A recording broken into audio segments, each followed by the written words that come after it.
who is the lead actress in The Hunger Games? You said Kristen Stewart. Have you seen Twilight? Is that Kristen Stewart? I couldn't tell you any actors' names at all. Jennifer Lawrence. Jennifer Lawrence. Yep, that makes sense. 2 for 4. Okay. Really good in high school and getting Makes you feel on top of the world. I can always make excuses. That applies both for to kind of, what fun is it if we all looked at that path, don't have your friends. Hello everybody and welcome back, or welcome to the Mental Wellness Show. If you're new here, the show is all about mental health, positivity, fun, and everything in between. Please welcome Mr. Owen Chaffin to the show today. Owen, excited to have you on here. If you guys don't know, Owen is an advocate for mental health himself. He's got a really cool Instagram where he posts all kinds of positivity and some really cool aesthetic videos of him skateboarding. Is it skateboard or longboarding? Like both. Skateboarding. Both. Okay. Yeah. So check him out on Instagram. Can you pop your Instagram handle in there real quick? Yeah, at Owen T and then Chaffin, Chaffin. Okay, we'll put that in the link too. So Owen, thank you for coming on the show. Let's talk a little bit about you first, get to know who you are and what you're doing in life right now, and then we'll kind of dive into your story about mental health and all that stuff. So yeah, for sure. Let's kind of touch on sports a little bit. You said growing up, you were always playing sports. Is that still going on to this day? Yeah, I think I played soccer when I was like 3 to like 13 or something like that. Played that for a really long time. And then, gosh, I swam for a little bit, did lacrosse. I competed in snowboarding for a little while too, which was really fun. And then the last 2 years has been like the first 2 years in like my life that I hadn't been competing, but I've been really into boxing as of late, and so I do that as kind of a little thing. I'm hoping to compete in Golden Gloves in about a year or something like that. What is Golden Gloves? Golden Gloves is like the biggest amateur boxing tournament, kind of like in the States, and it's where a lot of. Are you familiar with boxing at all? A little bit. Yeah. Do you know Ryan Garcia? Yes. He was a big name in Golden Gloves, and he won Golden Gloves, and Oscar De La Hoya, other people like that, all kinds of like super crazy boxers came from winning Golden Gloves and stuff and competing in that. So yeah, it's just a fun little thing that I like to do. But how did you get into it? Like, what made you want to start boxing? Gosh, I think I was originally just like at a buddy's house, and he had gloves, and I was like, dude, let's do it. And he had mitts on and stuff, and we were just working that, and then I really liked it. And then I had a buddy that I had met that was like, yo, let's spar, and I was like, sure, why not? And then we hopped into it, and it was just I'm super competitive, and I just love I love like pushing myself and feeling that like it's always been like kind of like a fighter mentality, and I like that I can actually get in there with somebody who's like has that same mentality, and we can push each other and grow, and I just love it. That's sick. I'm a fan of boxing too. Actually, I've always wanted to. As of recently, I wanted to get into it. But I just haven't time, whatever. Yeah, for sure. But that's really sick. So, and also I'm curious about snowboarding, because I've never been snowboarding before, but I feel like it's one of those things that is it difficult to learn, or is it pretty easy? Yeah, it is. It's really hard to pick up. Like your first few times, like I tell everybody who wants to learn, I go, listen, you are gonna fall like a million times, and you'll end up with a bruised tailbone and bruised everything. It's like a rite of passage. But once you get into it, and you just like keep growing and growing with it, it's so much fun, and you meet like the most down to earth people on the mountain. So I feel like it's like, have you ever been surfing? Yeah. How do you compare those two? Very, very similar. Okay. Yeah, super similar to skateboarding too. Surfing, you're a little bit more on your back foot, but yeah, I mean, they're super close to the same. Mm-hmm. Yeah, okay. Tell us about hiking and backpacking. I've been on a couple. We're in Washington State, and there's tons of, would you agree there's a lot of good spots here to go hiking and backpacking? Yeah. I've been, have you been to the ice caves? I have not. So I don't know if it's closed now, or it's like the one where people could actually go in even though you weren't supposed to. But I went there a long time ago, and then I went to one near Granite Falls. But where do you go, and how did you get into hiking and backpacking? Yeah, I was probably 12 or 13 when I went on this trip at a place. I don't know if you know where Camp Seymour is. It's kind of like it's probably like an hour and a half west from here, but it's just this camp that's like super outdoorsy, loves to just like, teach kids about like, the outdoors, have fun and all kinds of stuff, leadership and whatnot. And I went on a trip with them. We did this overnight backpacking trip, and then we did like a 2-day kayak trip where we just like hiked around the sound and then found places to camp along the way. Got super into that, and then I just like going anywhere, man. I mean, when you're around here, you can just point in any direction and there's some mountain you can go to and find a hike. So anywhere in Washington is great.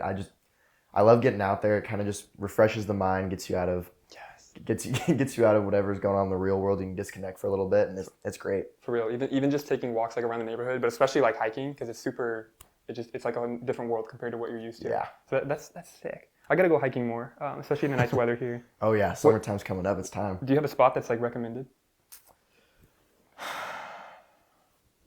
I don't know if I have a recommended spot, but I would say if you download the app All Trails, it's on Google Play and the Apple Store. If you download that, it'll show you like hikes in your area. You can rate it from easy to extreme, and there's all kinds of stuff. You can find any sort of level of hike anywhere on that app, which is super cool. So I definitely recommend that app if you want to go find a spot like near wherever you guys are at. Okay. And then does that kind of tie into your photography and videography love? Do you do a lot while you hike and stuff? Or can you tell us about how you got started with all that too? Yeah, so I was at my little brother's soccer game probably when I was like, I think again, like 12 or 13. That's when it all started. Yeah, right. And my mom had this camera and she was taking pictures of him and other kids on the team playing, and I asked her if I could try it, and she put the camera in my hand, and then the minute I tried it, I knew I was like, ooh, I like this. Like, something feels right about this. And then used my mom's camera like every single day after that, and she finally got annoyed with me asking for my own camera enough that That's how you do it. Yeah, she and my dad saved up some money and bought me a camera, and which was amazing. And from the age of 14 all the way to 18, that camera, I started out just doing like nature photography and stuff like that, and then that really kind of just transitioned into me like growing my love for business and stuff. And then that one camera just like took me to 1,000 different places and 1,000 different stories, and like that whole camera basically started it all for me, and it was pretty crazy. I loved how one thing, like getting a camera, can lead into so much more, like experiencing life. Because you just mentioned like traveling places and getting photos and videos of that stuff. It's super cool. For example, like the podcast here. Yeah. It's like the one idea of having people on and interviewing has led into me learning so much about mental health and people's lives and connecting with so many different people and skills of learning with cameras and editing and all this stuff. So it's like one little thing can branch off into all these things where it's just a cool thought. Yeah. You know? Yeah, for sure.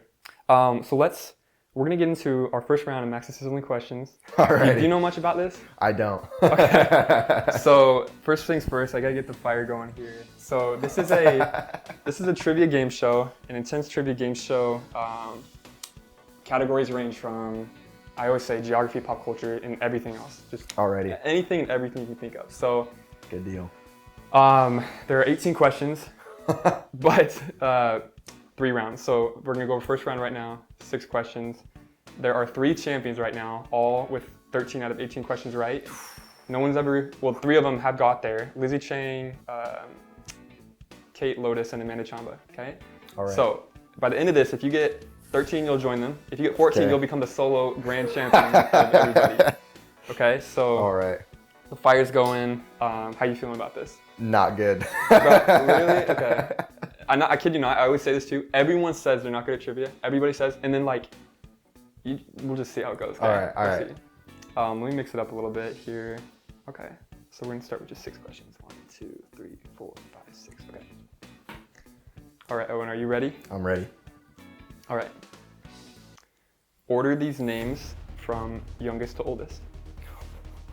Jeff Bezos, Elon Musk, Bill Gates.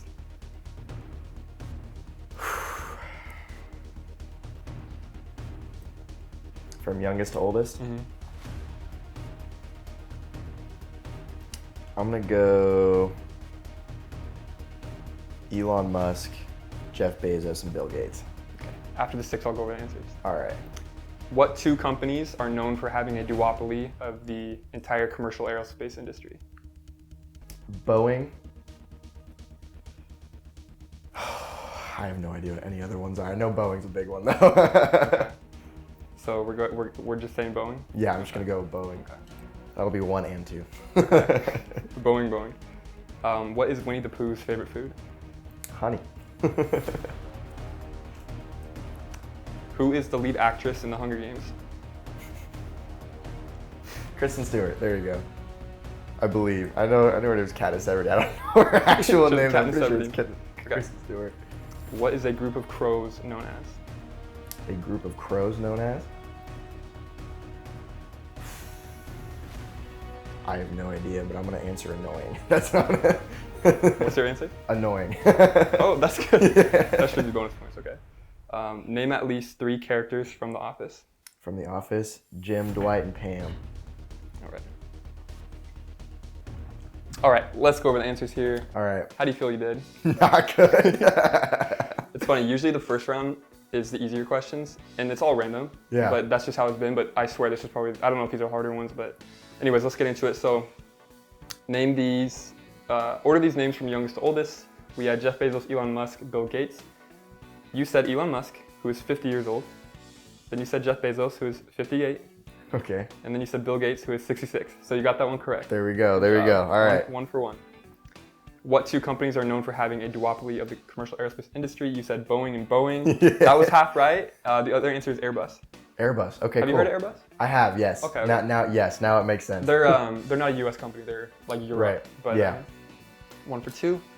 What is Winnie the Pooh's favorite food? You said honey. That is correct. Sweet. 2 for 3. Literally sweet. Honey is sweet. Okay. Who is the lead actress in The Hunger Games? You said Kristen Stewart. Have you seen Yes. Twilight? Is that Kristen Stewart?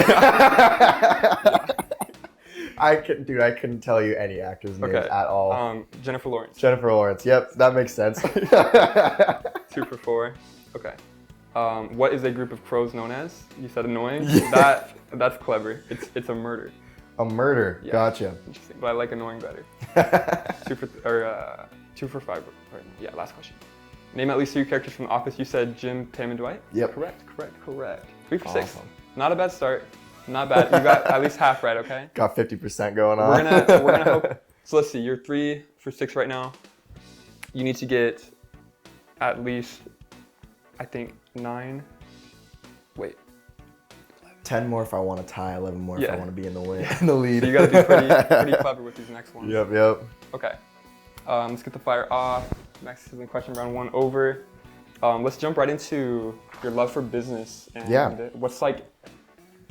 I remember when I was young, I would do I think a lemonade stand was like the first thing I did, selling lemonade, because I also had a love for business growing up and money in general. But what's like the first entrepreneurial thing you did, and how did that all go and lead into what you're doing now? Yeah, I was probably like a 3rd or 4th grader in elementary school, and we had these auctions at the end of every month, and in order to buy something at this auction, the teachers handed out these tickets, and they're just like raffle tickets, like these little raffle tickets, and basically if you were like a good kid and you finished like your reading on time, or you were quiet during class, or this or that, and then some, they would give you these tickets. And I was kind of a rambunctious kid in class. First auction came around, I couldn't buy anything, because I probably had like 10 tickets. And I was like, oh man, screw this is messed up. Like, I want, like, what's going on? And so I think Christmas rolled around, and my grandma got me this like complete grandma gift, and it was this origami book, and it had all these different papers in it and had different ways to like fold these crazy origami things. And I had made this ninja star out of this origami paper, and I brought it to school the next day. And some kid was like, dude, that's so cool, I want it, what could I trade you for, blah, blah, blah, blah. And then I don't know how exactly it happened, but I ended up trading it for tickets. Yes. And then I was like, okay, hold on a second, because people were like, wait, I want one too, blah, blah, blah. I'll give you this many tickets if you make me one. So I went home, made a bunch of them, and brought them to school the next day, and just started selling these origami things for tickets. And next thing you know, the auction came around, and I bought like almost everything at this auction. And the teachers were wondering, teacher was like, how in the world? They thought I had like bought like one of those like rolls of tickets or something, and I was cheating or whatever. But no, little did they know I'm selling these like origami things during like recess and stuff, and getting these tickets. And then basically that was like, I didn't even know what business was at that time. I didn't even know what the word business was. And I just like fallen in love with that idea of like, oh, like I can put effort and work into something, and people will like, you know, buy it or trade me something for it, or this or that. And then moving into like middle school, we weren't allowed to have gum or anything like that. And so what did kids want the most in middle school, which was gum. Mm-hmm. And I was at Costco shopping with my mom, and we walked past this section, and there were these giant boxes of gum. And it like clicked in my head. I was like, I could probably sell that. And it was like $10. And I was like, I begged my mom to get me it. And I was like, I'll pay you back the $10. I swear, blah, blah, blah. And then she ended up buying it for me. And I sold like every single pack in that box, like $1.50 at school. And kids would just walk up to me and I'd sell them this gum. And then that was enough to like pay back my mom and buy a new box and then sell it again. And then I probably did that for like 3-4 months. And I was like, I found this abandoned locker at school that nobody was using. I took a picture of the padlock that was on the rest of the lockers, and I went to the store and bought one. And then I stocked that whole locker up with snacks. And during passing period, people would come to my locker, and I would just sell them snacks for cash. That's crazy. Yeah, and so I did that for a while, and that kind of just like led into all of my business stuff there. That as soon as you said there's some abandoned locker that you got stuff full of, I'm like, okay, this is on a new level here. Yeah. No, it's funny because I've heard stories of, or I've seen like videos of people who sell like candy and stuff because like the prices at the school are overpriced, or they don't sell candy or whatever. Yep. But here we are, actual examples of it happening. That's pretty sick. So what do you have going on now, business wise? Yeah. So moving on after middle school, I had super in photography. Like I said, that camera, like I made my first website when I was like 13, 14, just showcasing my photography stuff, and then got super into website design and just like loved doing it as like a creative thing. And then I was trying to sell like prints, like nature prints and stuff. And I knew that was kind of a hard industry to get in, especially when you're like super young, you know, you can't travel around the world and take crazy pictures and stuff.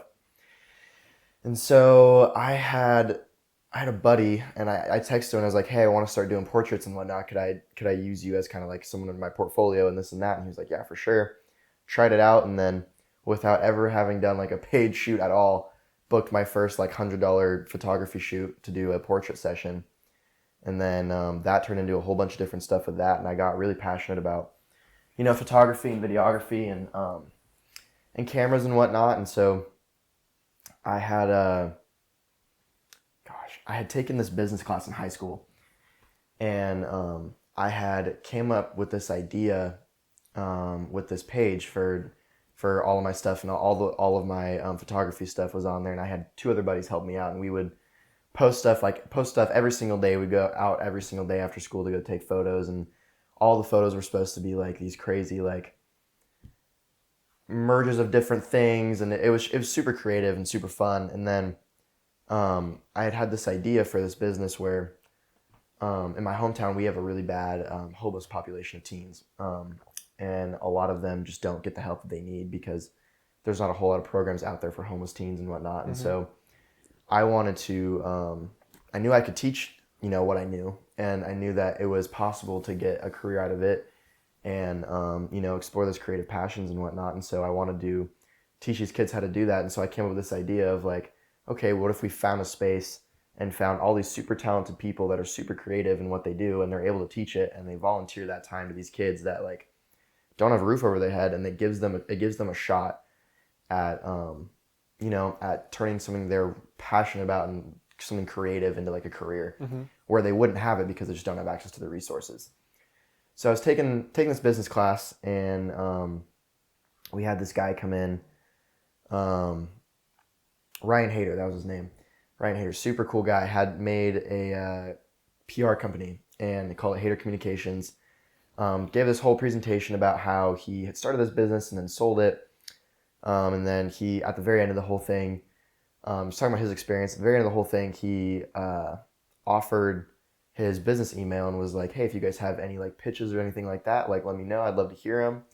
And my 2 other buddies were on board, and I just wrote up an email like right there in class, like while he was still there, and then sent it. And he gets back to me the next day, and he's like, dude, I love this idea. Let's sit down for coffee and discuss it sometime. I think I have some good people you want to meet. So I was like, okay. And so I ended up meeting with some great guys down at Coffee Oasis. If you're in Washington, Coffee Oasis is amazing. They help so many like kids in the area. I think they're a Christian-based organization, and they help support all kinds of like homeless teens in my town. They do all kinds of different outreach programs and stuff like that. So they're super great company. Met with the owners of the shop down there, and then met with another great guy, Josh Johnson, and he's super into business as well. And all of us met up and kind of talked about what this whole thing would look like.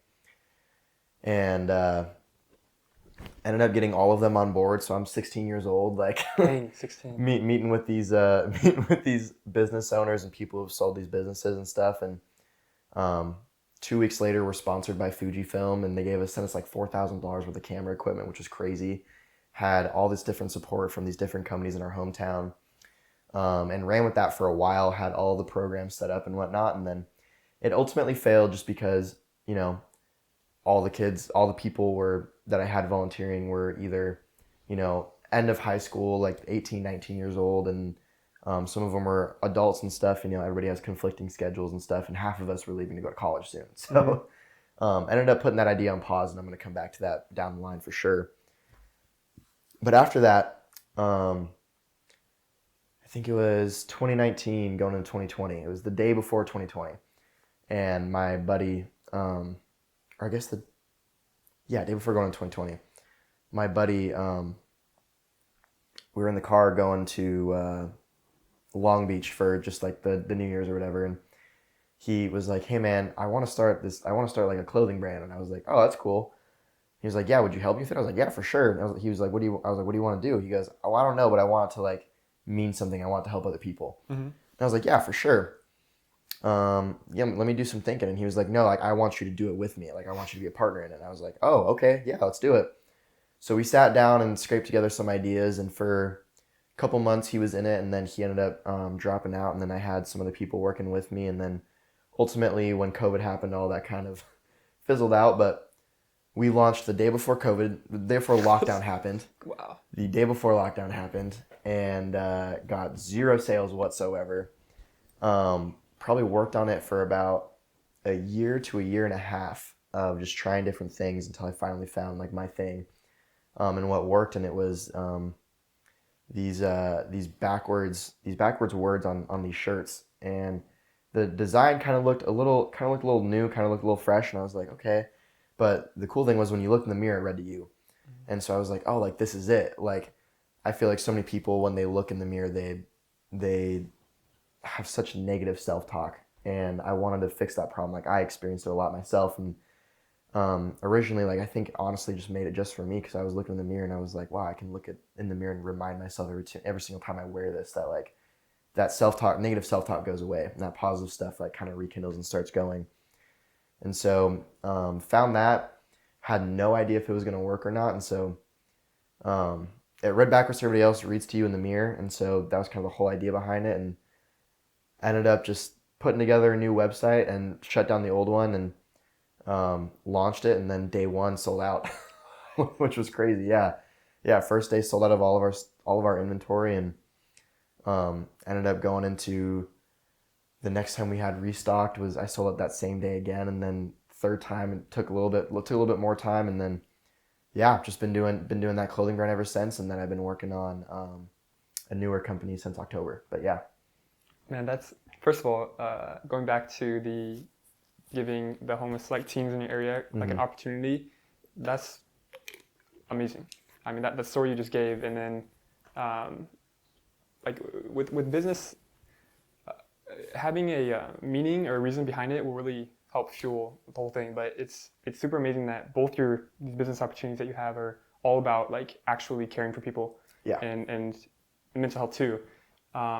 And how did you, like that initial failure of the clothing company, how did you kind of go past that and be like, oh, we're still gonna make this through, it's still gonna work out? I think a lot of it had to do with just playing sports for so long. Like I was in sports, but I didn't win every time. Like I think my dad was a really big part of learning how to fail and take it on the chin, and then, you know, like keep your chin up, chest out, and keep moving forward. You know, like you're gonna lose sometimes. Like it's not the first time. It's not gonna be the last. And I knew that there was something there that I just had to find it. And you know, like I had a bunch of people who like really liked the clothes, the original ones, and like the old designs and stuff. And we made sales and stuff, but it wasn't anything that was like in my eyes successful. And like even now, people will look at the old stuff and they're like, "Oh, dude, this is amazing! Like, how can I buy this?" I'm like, "Well, we don't make it anymore." But you know, you take that failure, and it's all about your perspective with it, right? And so if you're you know, like you can take failure and you can be, oh, woe is me, like I messed up, it didn't work, or I made a fool out of myself when I posted this, I put myself out there and nobody bought it, nobody did this or did that. Like I had plenty of kids my end of my senior year of high school that were just like, oh, like how much money in sales have you done? And I'm like, oh, well, I mean, just like this, and it wasn't like a profitable number, but you know, it was a number, and you know, they might laugh about it, but you know, one day I'm gonna look back and I'm gonna laugh that like, man, I can't believe I cared that much about like what that person thought about, you know, how much money I was making, because you know, you take the failures as they come. You know, you got to keep your chin up and keep on moving forward. We're going to go into Max Sizzling questions around 2 here. And then there's one more thing I want to touch about the business side, and then we'll kind of move forward with the mental health part of sure. this. So, reset my timer. Okay, get the fire going. I'm rooting for you here, Owen, okay? I really am. I want to see you ace this. Maybe I'll set a record for the least amount, right? Bro, I mean, you could brag about that too. Yeah. That's so funny you say that. I don't even know what the least amount is. That's funny you say that. Okay. Let's see. 1, 2, 3, 4, 5, 6. Okay. Okay. Are you ready for this round 2? I am as ready as I'll ever be. Okay. All right, here we go. True or false? Okay. Vatican City is a country. One more time. True or false? Vatican City is a country. False.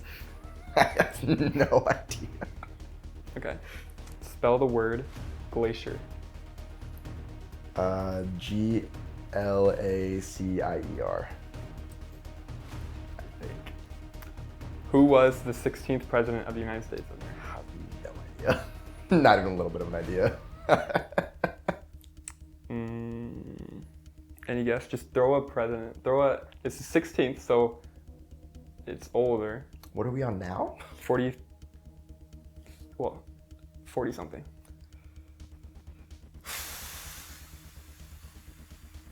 I couldn't even tell you. I'm gonna have to give that one just a blanket. I have no idea. All right. Name at least 3 characters from the Cars movies. The Cars movies. Mater, Sally, and McQueen. Okay. 2 more here. 2 true or false questions. True or false? Ants do not have lungs and ears. I've never thought about this. Ants having lungs, huh? Mm-hmm. I'm gonna go with true. Last question. True or false? The mosquito is the deadliest insect on Earth. False. Okay. I hope that's false. Let's go over the answers here. All right. So, true or false? Vatican City is a country. You said false. Yes. The answer is true. Dude, I have no idea. It's the smallest country in the world. I don't know. Okay. Some treaty they signed made it classified as a country. Huh. Even though it says Vatican City. Interesting. Don't ask me. Okay. Spell the word glacier. You said Glacier. That is correct. Beautiful. Good job. 1 for 2. Who was the 16th president of the United States? We did not have an answer. The correct answer is Abraham Lincoln. Oh. Mr. Lincoln himself. You know, I'm not gonna lie. I was gonna say something. I was like, no, it has to be too early. There's no way. That's why I was like, I was really trying to get you to say like at least somebody, because I'm like, Yeah. really like the old presidents that everyone knows, like George Washington, Abe Lincoln. Those were the only 2 old ones I knew. And I was like, I think those were way too early to be the 16th. Okay, 1 for 3. Name at least 3 characters from the Cars movies. You said Mater, Lightning McQueen, and Sally. Yeah. I only knew Mater and Lightning McQueen. I had to look up the rest. Okay, 2 for 4. True or false? Ants do not have lungs and ears. You said True. that is correct. Good job. 3 for 5. There we go. True or false? The mosquito is the deadliest insect on Earth. You said false. That is incorrect. The answer is true. Yes. No. I don't have more to back this up, but I think it's because they carry diseases and they can mess you up. But so another 3 for 6. 6 for 12 right now. 6 for 12. All right. Make it up. Hit 12 for at least get double digits. Okay, you gotta at least get double digits. All right. Okay? I'll get. So you need to get at least 4 on the next one. At least 4. Okay. Okay. All right. Let's get back into. I want to ask about. You mentioned you were having a new business venture. Yeah. Can we hear a little bit about that? Yeah. So a lot of it, the intricacies about it, I can't talk about right now. But I've always been super into helping people. Always wanted my businesses to be around, like serving other people. And I noticed that there's a lot of big companies out there that take advantage of small people who want to start small businesses or small business owners. For example, I won't mention the name of the company, but there was a company that I had worked with to get my business filed in the beginning because I had no idea how to do it. And when I had first started, it's during COVID, I don't really have any big connections besides, those people that I met with already, but, they have families and lives and jobs and careers and stuff. And so I didn't want to, bother asking like, hey, could you mentor me in this? Right. And so this company really kind of just, they ask you like the basic questions that go on, for filing a business. And it's basically like you're filling the paperwork out anyways. But then they're charging you for them to go file it. Right. And so it's kind of like a backwards way of thinking if you don't know anything about business, but if you don't know anything about business, you have no idea. Right. And so I had no idea until I had went to go and I spent like $200 to do it. And then when I had to go renew my business license later on, I was like, I'm just gonna like refile everything, do it myself because I had only gotten like half the paperwork I was supposed to get from this company. And so I was like, man, like this is a really big problem. Like there's all these companies out there taking advantage of these people that, maybe they're strapped for cash or they're working a day job to like support their passion and what they want to do. And they want to turn that passion into like their career. And so I've always I've realized I'm a good teacher and I can teach people pretty well. And I did it with photography. I did it with videography. I've done it with where I'm at work right now.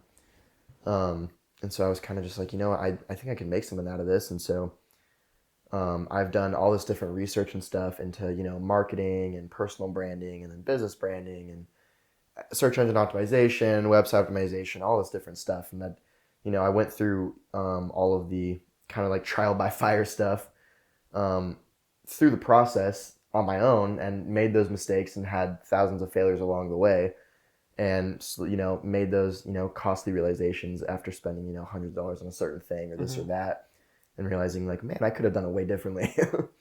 And so it's like, now that I know those foundations and I have this, special spot in my heart for, people that want to turn their passion into like their career and stuff, especially for small business, people that want to serve their like, local community or just serve other people in general. And so I started working on this company back in October called Bear Consulting. And so it's a consulting company that is based around helping people who want to start small businesses, get them off the ground and build a foundation for them. And so basically I work one-on-one with these people that, want to start their businesses and just have no idea how to do it or have very little idea of what goes into, as far as like the legal stuff and the paperwork goes and whatnot. Cause that's like the hardest thing, Right. Like if you can have the greatest idea in the world and be super creative and this and that, but if you don't have, the proper foundation, especially with, like your licensing and stuff, you're gonna shoot yourself in the foot. And so I work with people who want to start their own businesses, people that have their own, that need some like help, whether it's website optimization, search engine optimization, getting their personal branding down or a marketing plan or, content creation down, things like that. And so the main kind of service we offer is, startups, small business startups. And it's a 4-week program where I work with them one-on-one. And it's not a program that's like, the biggest kind of lie is that there's a program that can fit all businesses. And it's just not, it's not the case. And so we take it case by case and take these people on individually, by kind of like an application process. And we choose the ones that we kind of see like a real value in. And then help work with them every single week for those 4 weeks, an hour to 2 hour sessions once a week. And then we give them homework on, all right, we gave you the information of what you need to do. We helped you along the way. Now it's up to you to build it. And so it's not like we're doing it for them, but we're giving them kind of like a path that they can take. Right. It's like illuminating a path. And then now they know that it's like, oh, this is what I need to do to make it from point A to point B. And then point A is nothing, starting out with like 0, just an idea. Point B is being fully licensed by the end of 4 weeks and setting them off on a great like track of where they want to go. And so that's kind of the main portion of what we do. And then after that, they have 24/7 connection with us and if they have any questions, then we're there for them. We're there to help them through events, things like that. And there's another part of the business that'll be coming out within the next 6 months that I can't talk about yet, but is super exciting and super innovative, and it kind of plays into the Web3 world as well. Dang, it's like it reminded me of like a business boot camp. Like, especially when people who are creative and they want to start like a small business, the biggest hump to get over, at least that I found, was all the legal stuff and like, how do I get employees? How do I actually get a business? Taxes, all that stuff is like, it's the biggest hurdle to get over, because you just want to focus on being creative and like pursuing the passion of that business. And because we started a cleaning business, and the most like tedious, annoying hurdles to get over were like taxes, the legal forms, all that stuff. And it's like having like a company, like a coach like you, to help people through that. It's like huge, you know? Yeah. Well, and so the beneficial part about it too is you can pay like an attorney or someone to go like take care of that stuff for you, or like a bookkeeper or this or that. But I mean, if you're like me, like I started my clothing brand with $0. I literally like I started the 14-day free trial on Shopify, and had to make a sale by those 14 days to keep the shop open and running. Yeah. And so like I didn't have the money to like, how do I do payroll? How do I do taxes? How do I file this different licensing? How do I, get a trademark? How do I trademark a logo? How to do this? How do I do that? And so when you can teach someone, like the intricacies of doing it while they're small, and they can do it and not spend so much money on doing all this other stuff, then it helps them out so much in the long run, until they can actually, start thinking about, okay, now I can go hire like a CPA or an attorney, and they can help me with that stuff, and then I can focus on being more creative or hiring and outsourcing things and stuff like that. So that's kind of where we want to fit in, is with those small businesses, and really be like not a big corporation where it's like you see a logo, but when you think of us, you see a face. And so we want all of our like, right now it's just me on the team, and so I want like people to be thinking of me, but down the line when I'm able to hire out more people, like I want people to think about like their rep that helped them get to there, and I want those people to be super passionate about like where they're at and where their business is at, and I don't want those reps to just like lose track of them. Like I want to create this network of connections that lasts a lifetime. Let's kind of get into we have enough time. We'll get into a little bit about mental health, and you said you went through a lot growing up and experienced a really abusive relationship, and it taught you a lot. And can you just kind of, what I'd like you to start with is the first kind of experience of mental health that you remember, and realizing that, wow, like something's going on here. What is this, and then just kind of how it's led into who you are today. Yeah, for sure. So when I was pretty young. I don't even remember how old I was. I could barely remember any part of this time for my life, but my grandma was diagnosed with cancer. And then it hit my family pretty hard. And then I remember, I don't have a whole lot of memories from it. But I remember being in the hospice hospital on, some of her last days. It was like, when we went to go say goodbye. And I was really young, and I didn't really understand like what was going on. And so me and my little brother, our mom had bought us this picture frame with our whole family in it. And it was like this thing where it had a voice box in it where you could record a message. And then if you press the button, it would play the message through the thing. And so we, recorded a message saying like, I love you, Nana, and then put it by her bedside. And I just remember sitting in this room that was just like, it's dark and everything's sad and everybody's, tearing up. Some people are talking about good memories. Some people are, it'll go silent. People are kind of sad. I was really, really young. I didn't really quite understand what was happening, but I had this like really, really deep emotional like feeling towards what everybody else was feeling, and I couldn't understand like what was going on.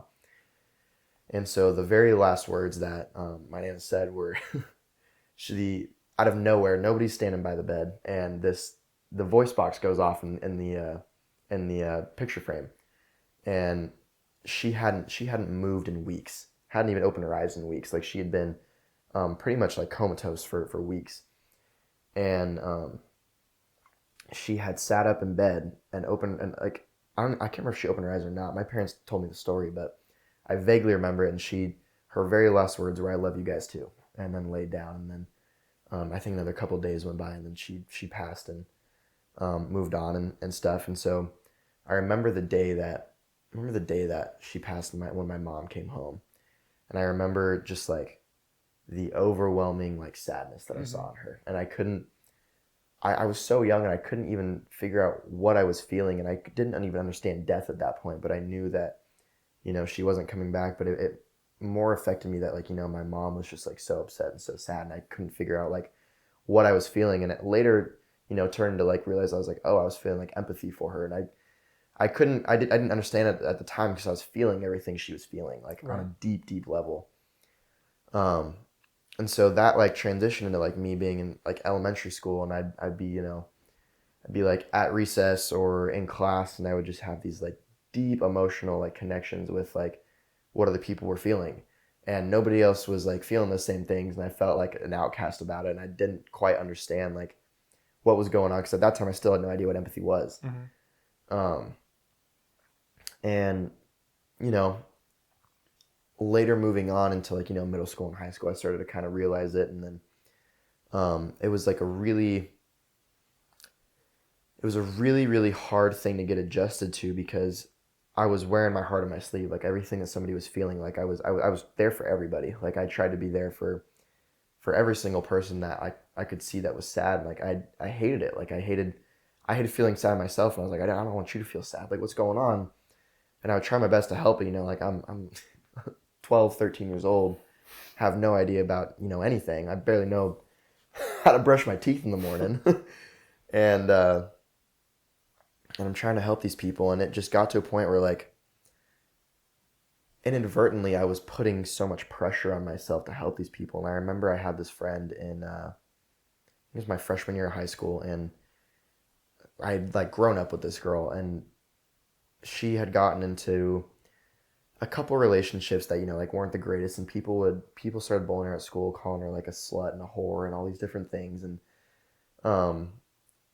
like, really crappy stuff. And I was there for her, and I tried to comfort her and help her the best I could. And then one day I saw, like, cuts in her arm, and during class, and I was like, it, like, sent a shock through my body, because I had heard about, like, people, like, self-harming or this or that, but I'd never experienced it myself. I'd never seen it before. And I remember just, like, tears coming down my eyes when I saw it. And I was like, oh my gosh. And so I had, like, she got through it, and she's still here today, like, thank God. And, she stuck with us and stuff. But I remember feeling, like, this deep, deep responsibility that it was on me to, like, make sure she didn't kill herself. And I remember feeling this deep responsibility for all my friendships and relationships that I had, that I was, like, responsible for making sure that they were okay. And I neglected my own, like, mental health for so long that, I forgot about myself. Like, I wasn't worried about, if I was eating or if I was taking care of myself or how much I was sleeping or this or that. Like, my whole life was dedicated to, like, these people around me. And because of that, I think I became very, very blind to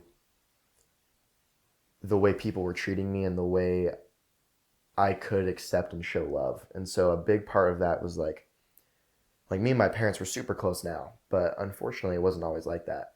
And for such a long time, I thought that, like, maybe I was, like, a disappointment to them or this, or, like, I didn't feel like I was receiving love from them, but it took a really long time to realize that, like, people receive and express love in different ways.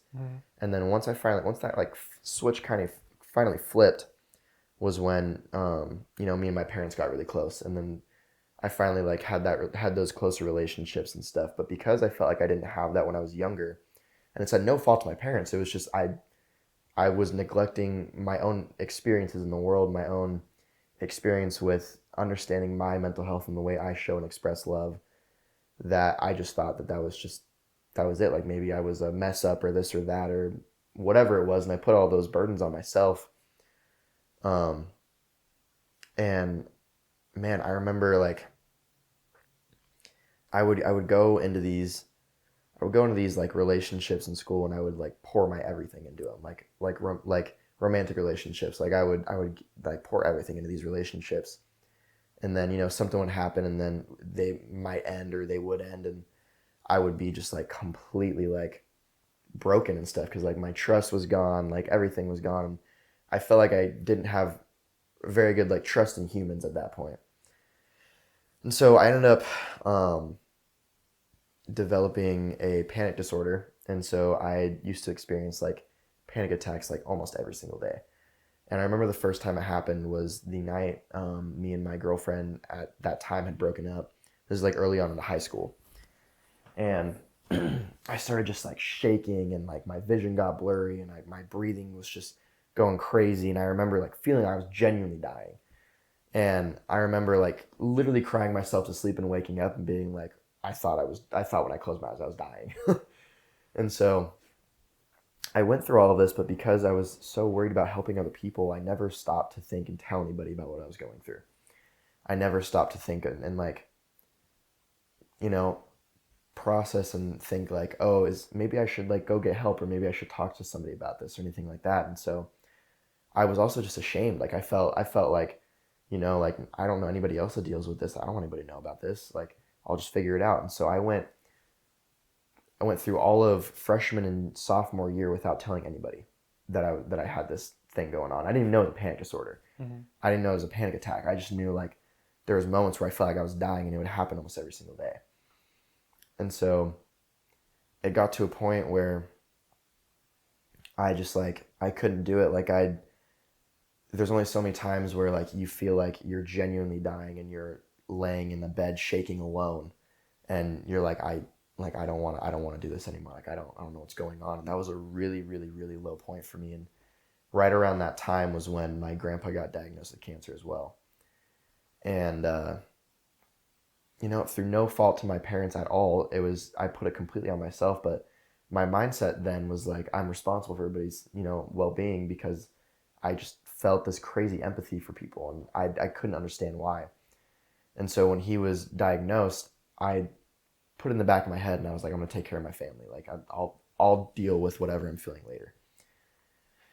And, you know, he had it for about a year before he passed. And, you know, even the day that he passed, I wouldn't let myself cry. I think I maybe let out like 2 or 3 tears, because I wanted to be there for my family. And I was like, I wanted to be this rock for them. And I'm like 15, 16 years old, you know, like there's no reason why I should have been doing that. And I put it completely on myself just because I didn't understand. Like I never gave myself a chance to like process what I was going through. And so, you know, that happened, and everybody was like, it's okay to cry. It's okay to do this. It's okay to do that. And I wouldn't let myself feel it. I refused to let myself feel it. And then probably, I don't know, maybe 2 or 3 days later, I go into my youth group and stuff, and I had told my small group about it, and everybody was saying I'm so sorry and this and that, and I just shoved it down and pushed it in the back of my mind. I was like, I don't want to think about it. Like I need to be there for my family right now, and this and that. And I remember when my leader Matt came up to me, and he wrapped his arms around me, and it was like the first moment where I wasn't worried about anybody else, and I finally like felt what was like just a little piece of what was going on. Mm-hmm. And so I felt this little piece of what was going on, and totally broke down. Like my whole body just gave out from underneath me. Like I literally, like I was on the very last end of my rope, and I like, you know, to me, it like taking my life wasn't an option. Like I needed to be there for my family, and I was like, as crappy as my life is, like I need to be there for them, and I need to be there for as many people, and I put that all on myself. And because of that, you know, I hadn't told anybody, and so I'm finally like feeling all these things, and then I ended up, you know, shoving it back down again after that, you know, hug was done, because I was like, okay, I need to be strong now. I had my moment, and you know, I ended up going home and had another really, really bad panic attack, and I had gotten into this relationship that, you know, in the beginning was great. And I had never really been in like a super like serious relationship. Like it was all, you know, maybe a couple months at a time or this or that. But I had poured my heart and everything into this girl in this relationship. And she was the first person I told that I was going through this. Mm-hmm. And I remember sitting down in my psychology class during high school, and we had this like, they have this book, and it's like this book of different, you know, disorders or whatever.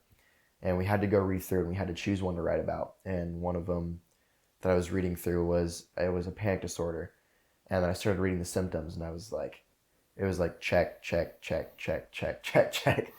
And I remember that feeling of like realizing like it wasn't a feeling of like love for myself where I like, okay, like I know something's wrong, I need to go get help. It was a feeling of like disgrace and like shame.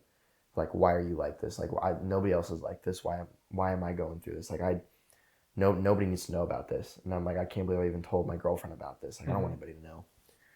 And it finally got to a point where it started happening like multiple times a day and every day. And I didn't know what to do anymore. And so I finally wrote out everything that I was going through in my notes because I was really bad about talking about what I was going through because I never learned how to.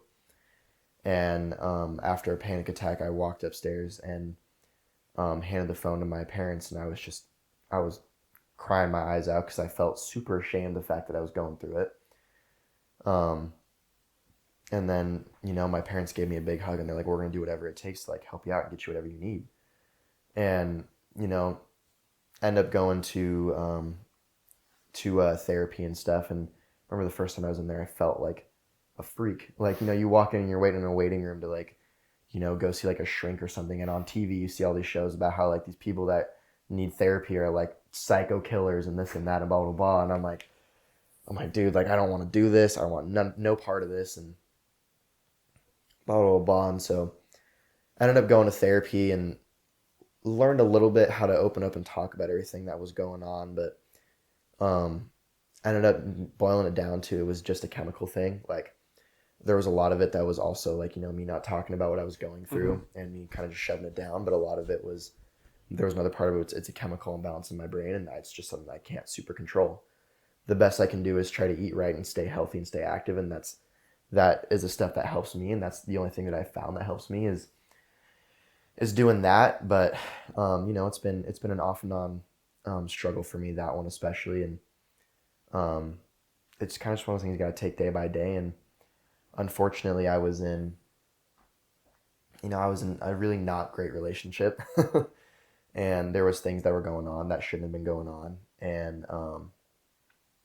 it was what, I thought love was, because I didn't, I was closed off as a kid. Like, I was an extrovert and I loved talking to people, but I never really looked at what a good example of love was and stuff. And so I thought everything that was going on was normal. I thought it's just exactly how it goes. And then finally, after this relationship ended, I sat down and started like thinking about it and processing everything that happened. And I was like talking to my friends about like, oh, like they're experiencing relationships and stuff. And I was like, what happened to me wasn't normal. And so that one has been an off and on thing of like over the last probably year and a half, 2 years of me like really like allowing myself to start feeling these emotions and allowing myself to start recovering from everything that happened, especially in that relationship and especially in my, early childhood and stuff, and really learning how to,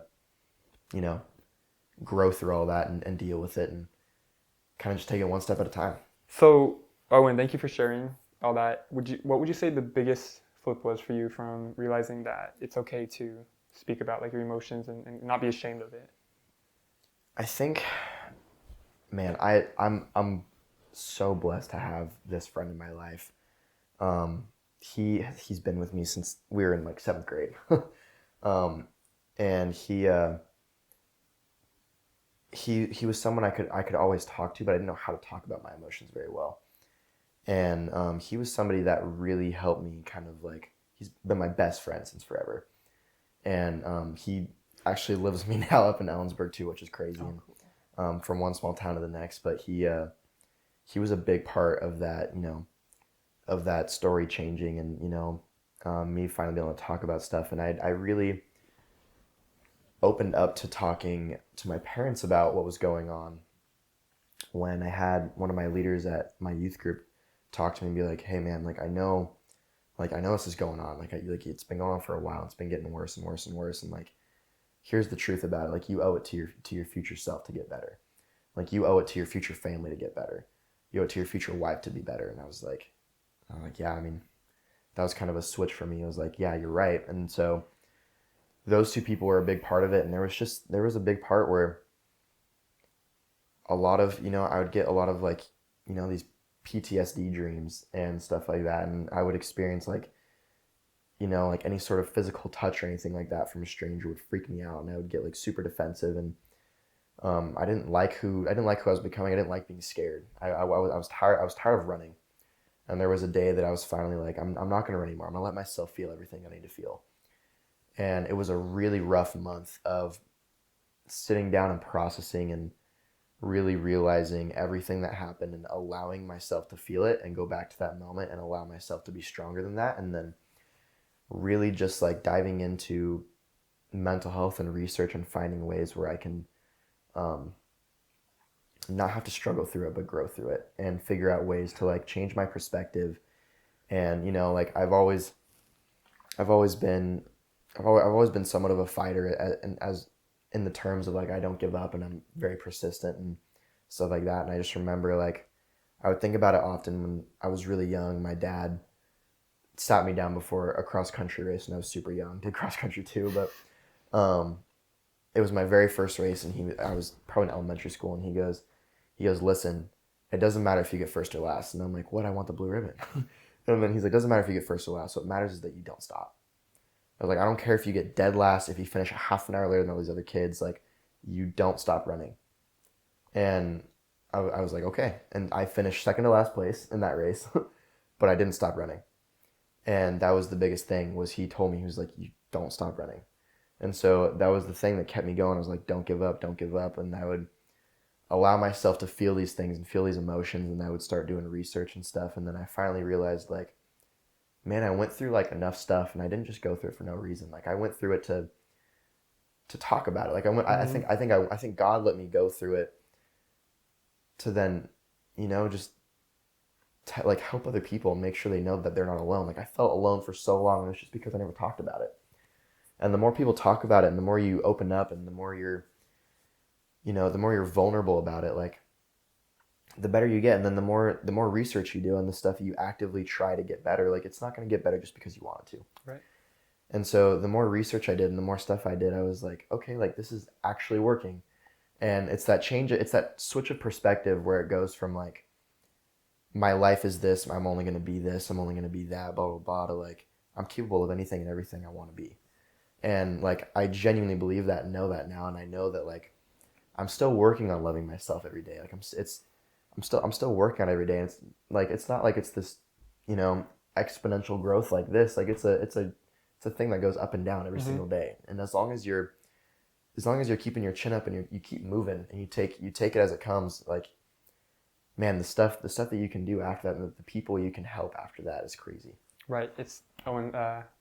So many good moments, or so many good highlights you just said there. I love how you said, now you kind of take mental health as not a struggle, but something you can grow from. And I've heard this from multiple people. It was about like their worst mental health moment was like the time where they grew the most, and taking that and reflecting upon what you went through, and like now you're like researching mental health, like what are ways that I can do better and cope better, and they're actually working. It's like taking that step to, like you mentioned, not to want to get better, or not hoping you get better, but actually taking the step to learn and get better. Yeah. It's huge. Yeah.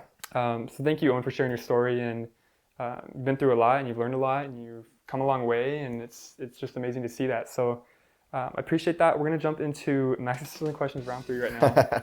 I laugh. I was thinking earlier, I'm like, you mentioned maybe I'll set a record for the lowest. I don't want you to, but that's also, I don't know, you can brag about that, but let's get right into it. I want you to hit double digits, so you got to get at least 4 here, okay? Oh boy. All right, is this the last set? Yeah, last All set. right. I'm going to preview the questions just to see. I want to scope them out. Like 1, 2, 3, 4, 5, 6. Okay. Okay, we're just going to get into it. Okay. You need to hit at least 4. Okay. Okay, hit at least 4. Okay. All right. Are you ready? Yep. Okay. True or false? Peanuts are not nuts. Oh man, this feels like a trick question. I'm gonna go. Peanuts are not nuts. Yes, that's the question. I'm gonna go false. I think peanuts are nuts. If they're not, we're gonna have a problem. Okay. Are there more or less than 150 bones in the human body?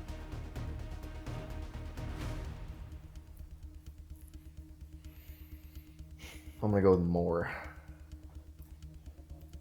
Does Shaquille O'Neal have a shoe size bigger or less than size 25? Bigger. I have no idea. No clue. 3 questions left. What famous girl group was Beyonce originally a part of? So, Spice Girls? Okay. I have Two no more, idea. 2 more. What decade was the first completely electronic color TV system created?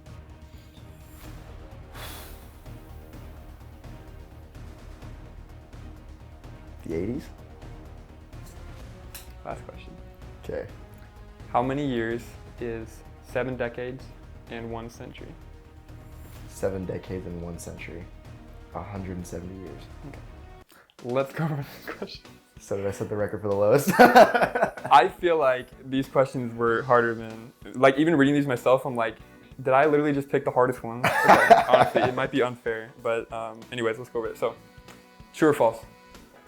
Peanuts are not nuts. You said false because you thought they were nuts because it's literally in the name. The answer is true. They are not nuts. That's messed they're up. they're legumes. That's wrong. That's wrong. Like lentils and peas. Yeah, it is All right. wrong. Yeah, they need to change the name of peanuts. Okay. Are there more or less than 150 bones in the human body? You said more. That is correct. There's Sweet. 206. That's one. 206. That's one. So you're 7 right now. It's not bad. Does Shaquille O'Neal have a shoe size bigger or less than size 25? You said more. Correct answer is less. I saw 2. It's either 22 or 23. So maybe in between there. 1 for 3. I got my 2 wrong. I have to get the rest of them right. What famous girl group was Beyonce originally a part of? Spice Girls was a good answer. Do you know No idea. Do you know Mel B? Yeah. Did you ever watch America's Got Talent? Yeah. She's a part of Spice Girls, but Beyonce is not. Beyonce was a part of Destiny's Child. Yeah, you ever heard? I would have never gotten Okay, that. I have no idea what that is. Spice Girls was a good guess though, because I think they were around the same time. 1 for 4. 2 more questions. Okay. What decade was the first completely electronic color system created? You said the 1980s. The correct answer is the 1950s. No way, really? Yeah. Wow. It may not have been like massively brought out Right, until right, a little right. bit later, but that was when it was actually created. Huh. Okay. Alrighty. Last question. How many years is 7 decades and 1 century? You said 170. That is correct. 170 years. Perfect. Okay, so I think you may have just set a record today. I think I got the record. I think I got, what was it, 7? 7 overall? I think 8. Yeah, you hit 8? 3 for 6 on the first 2 rounds, and then this last one you got 2. 8 for 18. 8 for 18. That sounds all right. Yeah. I don't know. That's still good. You're still amazing for coming on. You set a record. You set a record. That's all we have to keep it Set at. the record. There we go. We don't have to I say got what the record. the other thing is. You did get the record. You did. Good job with Max's Sizzling questions. 8 for 18. Let's go over one more thing here. So I want you to kind of give your one piece of advice that you would give to anybody struggling with maybe things you've been through or just something general that you could give to somebody watching. Yeah. Do you mind if I give a couple? Yeah, go for it. Go for it. Yeah. So just like on a like a, let's go to like a neurological level really quick on, you know, mental health and stuff. The way that you, and I am in no way an expert, so I take Right. everything, like do your own research, take everything I say with a grain of salt. And everything that you do and you say and everything you take in all affects the way that your brain processes information and the way that your brain thinks about yourself. And so from the music you listen to the way you eat, to the way you talk about yourself in the mirror, all of it matters. And so in the brain, you have what's called neural pathways. And these neural pathways, they're malleable. They're not set in stone. It's not like when you learn how to do something, if you don't practice it, you lose the skill, right? And the more you learn something, it becomes like muscle memory, right? So it's just like, like when we were kids trying to learn how to write with a pencil, like we couldn't do it very well. We could do it with our eyes closed now. Maybe not very well, but we can do it. That's building that neural pathway. And so the more that you talk negatively about yourself, it's the more you reinforce this pathway that's being created in your brain that you are less than, that you're not enough, that you're this or that. And so a big piece of advice to people out there is like, if you want to make a real big, actual lasting change, Like, other than just like, I'm going to start, like listening to better music or this, or like, I'm going to start, I want to get better in this and that. I don't know where to start. Like a good way is just every single time you catch yourself saying anything negative or listening to something that produces negativity in your own life, from, the music to things on your TikTok feed or your Instagram feed, everything you take in matters. And the more that you can take in and recognize the good things about yourself, even if you don't believe it right away, like you can straight up say like, I love myself and not believe it. But the more and more and more you say it, the more and more it gets ingrained in your brain, the more and more you develop that neural pathway, and the more the other one lessens. Mm-hmm. Right? So you can think about it like a highway, and the more, or like you're tunneling through like a mountain or something. The more that you dig into that tunnel, the more that you keep going, you keep going, you keep going, you keep reinforcing that in yourself. In a psychological, neurological level, you will start to notice differences in your mental health. You will start to notice changes in like the way that your brain produces certain chemicals, and when it produces certain chemicals, and the things it produces those chemicals too. And I think when people get so wrapped up in like, I want to feel better, but nobody really knows how, like if somebody's like, I remember being at that moment, I was like, I don't know what to do to get better. And people don't think like, I can literally just research this stuff. And like a very real thing, like all the people that I work with my new business and stuff, I tell them like, being like an entrepreneur and someone who wants to start your own business, it's a lonely, often dark road. Like it's not a glamorous thing by any means. And it plays into mental health a lot, because if you're not, on it, and you're not taking in really good information, really good things, like, all the time, like you're going to break down, you're going to lose it. Mm-hmm. And so my big piece of advice for people out there, like one of them at least, would be start to change those habits. And it's not something, it's developing these neural pathways takes a lot of time. It's like building a habit, right? And like building a habit, they say it takes like 21 days to build a habit. It's like the exact same thing. You have to start noticing when you're saying something negative. So like maybe you're that friend in the friend group that says, like jokes on yourself that like, it's like a defamation of your own character, right? And like maybe you're like like the funny guy for that, and people like expect that out of you, but on the inside, like, like that's how you see yourself, right? And so like a good way of doing that is stopping that and being like you catch yourself doing it, and it's like you can stop yourself midway through, even after you're like, I shouldn't have said that, like it's not who I am. Mm-hmm. And you start to believe it. The more and more and more you start to pick up on the little things, and the more and more you start to catch it, the better and better you'll get, and the more and more becomes a habit, and the less you have to think about it. Right. And you'll start to see like your perspective starts to switch, like when, for example, like when you're in love and you have those chemicals, like, they call it the, what is it called? The first stage of a relationship, the honeymoon stage or whatever. Psychologically, when you are in love and you have those chemicals going through your head, when you're with that person, colors are more saturated. The way you see the world is different. Colors are more saturated. All your senses are heightened. Your touch feels more extreme. Like it's like a drug, right? And so the more you can learn to hack your body and not let the wild thoughts run loose, and you can rein those in, and you can say, this is what I want, this is the direction I want to go down, and you can drive those neural pathways into ways that you want, it'll start helping you exponentially. So like one thing that I've been doing and I've been testing out recently is being in the gym and stuff and whatnot. Like it takes a toll on your body, and you got to take care of your body, and I want to do a better job taking care of my body, so I take ice baths every night, or at least I try to. And so part of what I do is I'll go and I'll put a blindfold on, and I'll put AirPods in, and I'll listen to a positive affirmation video on YouTube. And when I'm in the ice bath in an extreme discomfort, uncomfortable situation, I'm reinforcing my brain when I'm in a physically uncomfortable situation, to reinforce my brain of the positive things about me and the positive things about life. So that way, when I grow that neural pathway, when I experience, things like pain or hardship or this or that, like my brain is predisposed to think a certain way.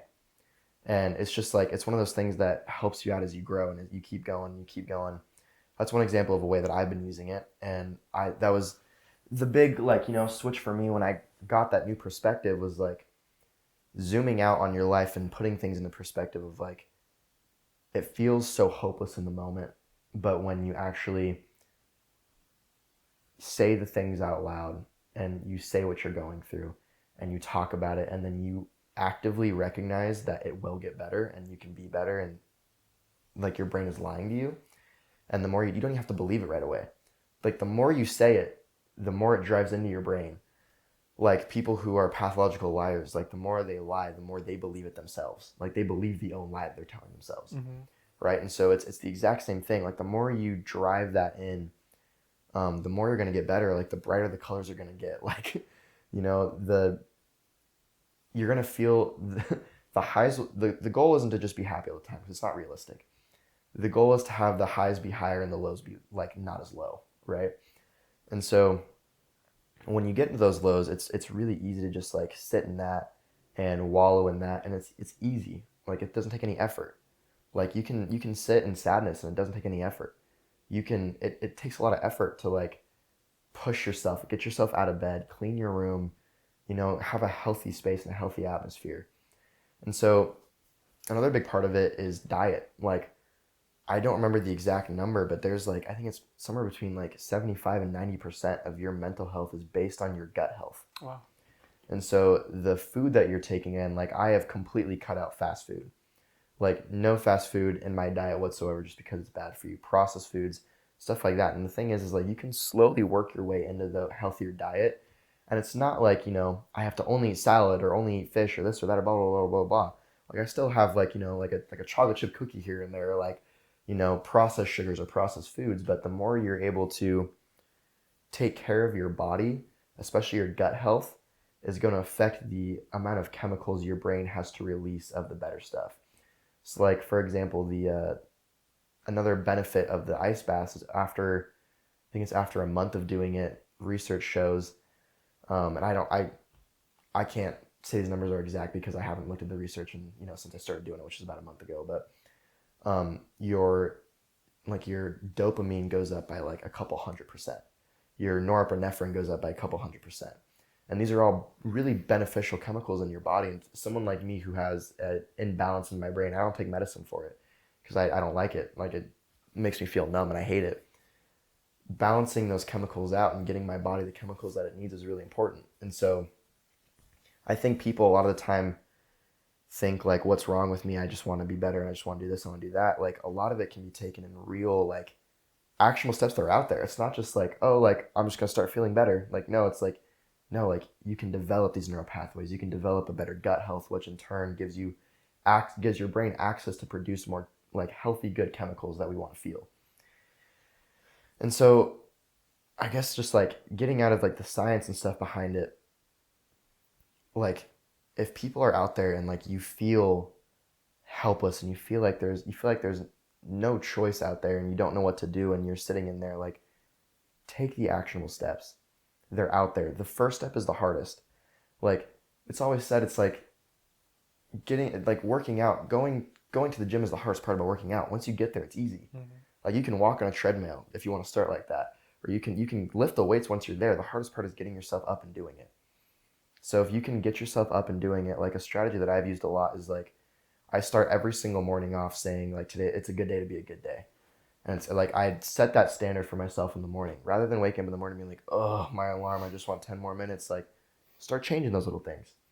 You know, I think people think so deeply into mental health, and it gets to be this big like foggy cloud over your head. The more I feel like a lot of the times the more you think about it, if you obsess over it, obsess about just trying to be happier, like the less happy you're gonna be. You know, it's like and the reality of it is like it's all about perspective. And I'm a big believer that life is 10% what happens to us and 90% how we perceive it and how we react to it. And if we're perceiving and we're reacting in a way that's like, you know, in a negative way, in a negative light, like what do you expect like your view on life to be? Like what are you expecting to come out of that, right? So the more you go into things and the more you're able to recognize like, oh, I can change this. And you don't have to feel bad for feeling that way. I'd say probably 89% of people out there think that way. 89% of people wake up and they think like, oh man, like it's just, like I don't know what to do with this, like what's going on, blah, blah, blah. Like you wake up and you choose to be happy. Like you choose to make those steps to be happy. And like it's not going to work every time, but the more and more you do it, the more and more it works. Right. And just like speaking from my own experience, it's just the more I was doing it, the less things seemed so hard and the less things seemed so serious. Like it went from like, like if I was having money problems that month or whatever, and I was stressed out about making rent on time or this or that, like it wasn't as stressful. Like I'm like, it's going to be okay. I'm going to figure it out. And the more you can talk yourself down and the more you can mentally grow and mentally mature the way that your brain processes information that comes in, like the better off you're going to be. And the better off you can help people around you. You're going to start living like by example. People are going to be like, how are you able to do this and blah, blah, blah. Then you're able to help them. And so I would say for people, know that it's going to be okay. Like know that like today is not the last day. Like you can wake up tomorrow still and you can choose to be better tomorrow. You can choose to be better right now. All it takes is just those little steps. And for me, one thing that helped a lot was just, like journaling every day, like really being real with my feelings. If you want to learn like how to open up to people, start opening up to yourself and like just writing it down, just talking to yourself every single day. And then one day you'll be able to start talking to people more and more easy. Mm-hmm. And there's so many things out there, so many resources out there. And it's so sad that I don't know if people just don't realize it or they just think that it's like a hopeless thing and there's no point. But the research and the stuff is out there. Like if you want to feel better, you can feel better. And obviously there's some things like maybe you need medication to help, but the help is out there. It's never been easier to access therapy. It's never been easier to get the help you need. It's never been easier to find information.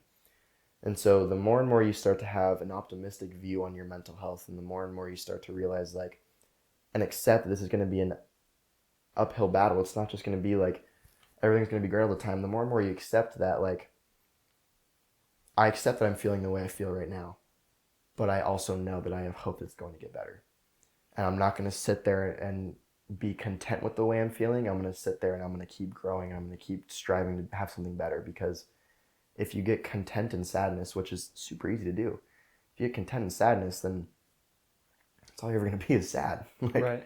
Like if you only take in, like music that's depressing, that puts you in a bad mood, if you're staying up super late and then, like not getting the sleep you need, like 8 hours of sleep is, good grief, like so beneficial, especially to your mental health, repairing your brain, repairing your body, like you need it. And the more and more you start to take care of yourself and realize like I need to do this for me, and the more and more you start cutting out the bad things in your life, and unfortunately sometimes it's people too, like the more and more like it's actionable, it's easy, like it's the more you're able to put things into a perspective of like this is a thing that I can do, this is a thing I can achieve, like you'll get there in no time. It just takes that first step. Right. And that first step is always the hardest one. Right. I'm a little bit speechless for everything you just said, because I mean, like, I couldn't say anything better of what you just said. And you're basically, if I hear you correctly, you're basically saying that you can train yourself to take the proper steps to get better. And it just takes that. You made the comparison about going to the gym. The hardest part is going there. Yeah. The hardest part with mental health seems to be like taking that step to get better, because you said it is easy to kind of wallow in the sadness and be there, because that's the overwhelming feeling you're with right there. Yeah. But a very good example of taking the steps to learn to get better and implement the steps that you learn and actually follow through, do the 30 days of the ice bath, feel the effects of it, actually give things time. It's huge. We're gonna wrap up the show here, but this again, speechless here. There's going to be some really good highlights that come out of this, man. Yeah. This is crazy, Owen. So let me wrap up the show here, guys. So Owen, you said so many good things today. I appreciate you coming on and sharing your story. I feel like anybody seeing this is going to be like, they're just like, I was like traumatized, not traumatized, like hypnotized just watching, like, dang, I'm like, everything you said, I'm just like, wow. Thank you, I appreciate it. Thanks for having me. Yeah, I appreciate it, man. And we're going to link your Instagram. We're going to link your clothing line site. And then is there anything else that we can put up for anybody who wants to go explore you more and see what you're all about? Oh man, I mean, all my socials will be down there in the comments and stuff. I mean, if you guys like, actionable things to help fill your mind with stuff to like, start making those positive changes. Like I start every morning off with a positive like motivational podcast. It's called Your World Within. Not sponsored, don't even know the guy. But if you just look up Your World Within on any platform, he'll show up, and he has some great stuff there. But yeah, as far as my personal stuff, that's it. I just think, just want to remind people, like, keep your head up. It's really hard to move forward if you keep looking down. Yes. That's on your Instagram bio, right? Yeah. Yes, I love that. Okay. Thank you, Owen, for coming on, man. It's been a pleasure. And Appreciate it. Again, I appreciate you opening up your story and sharing all your wisdom at 19 years old. Gotta love it. Thank you guys for tuning in. I already went over if you're new here. If you guys love Owen, if you guys really appreciate all the wisdom you just gave, give him a follow. Like the show, subscribe to the channel if you guys want to see more. And Instagram at The Mental Wellness Show. We're posting so much daily there. And thank you guys for tuning in. Appreciate you guys. Love you guys. And we'll see you in the next video. Thank you, Owen, again. Thank you.